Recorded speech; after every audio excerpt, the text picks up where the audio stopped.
બાવળામાં લોહીલુહાણ હાલતમાં એક નવજાત બાળક મળી આવ્યું હતું। માતાના નામને કલંક લગાવનારો આ કિસ્સો આપણા રૂવાડા ઊભા કરી દેશે, કારણ કે નિષ્ઠુર માતાએ જન્મ થતાં જ બાળકને ત્યજી દીધું।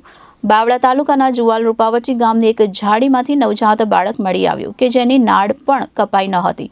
આ બાળકના મોઢા અને શરીરના ભાગે કાંટા વાગેલા હતા, જેના કારણે નવજાત બાળક લોહીલુહાણ થયું।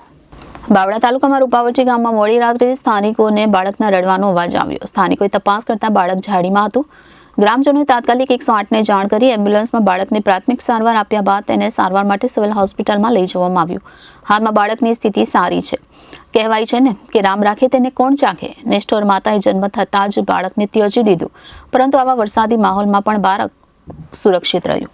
રૂપાવટી ગામના જાગૃત ગ્રામજનો અને 108 એમ્બ્યુલન્સની ટીમ દ્વારા બાળકના બચાવના તાત્કાલિક પગલાં લેવાતા નવજાત બાળક અત્યારે સ્વસ્થ છે। માતા નિષ્ઠુર બની, પરંતુ વિધાતા ક્રૂર નથી। તો અમદાવાદ જિલ્લાના બાવળા તાલુકાના જુવાલ રૂપાવટી ગામમાંથી એક નવજાત ત્યજી દેવાયેલ બાળક જીવિત મળી આવ્યું હતું। ત્યારે 25મીની ગુરુવારે સવારે 6:30 વાગે બાવળાના સામાજિક કાર્યકર દાદન વોરાને ધોળકા 108 વાનના EMT દેશુ રાહીરનો ફોન આવ્યો કે રસ્તાની બાજુમાં બાવળની ઝાડીમાં એક નવજાત શિશુ પડ્યું છે।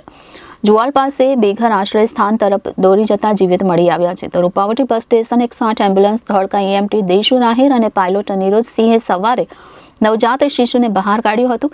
જ્યારે બાવળા નજીકથી બાળક મળતા નવજાતને સારવાર માટે સોલા સિવિલ હોસ્પિટલમાં લઈ જવામાં આવ્યો હતો, જેથી અકાળ જન્મની વાત છુપાવી શકાય તે વ્યક્તિએ નવજાત બાળકને ત્યજી દીધું હતું। બાળક જુવાલ રૂપાવટી બસ સ્ટેશન પાસે બેઘર આશ્રય સ્થાન તરફ જતા રસ્તાની બાજુમાં ઝાડીઓમાં ત્યજી દેવાયું હતું, જેની જાણ દાદા વોરાએ બાવળા પોલીસને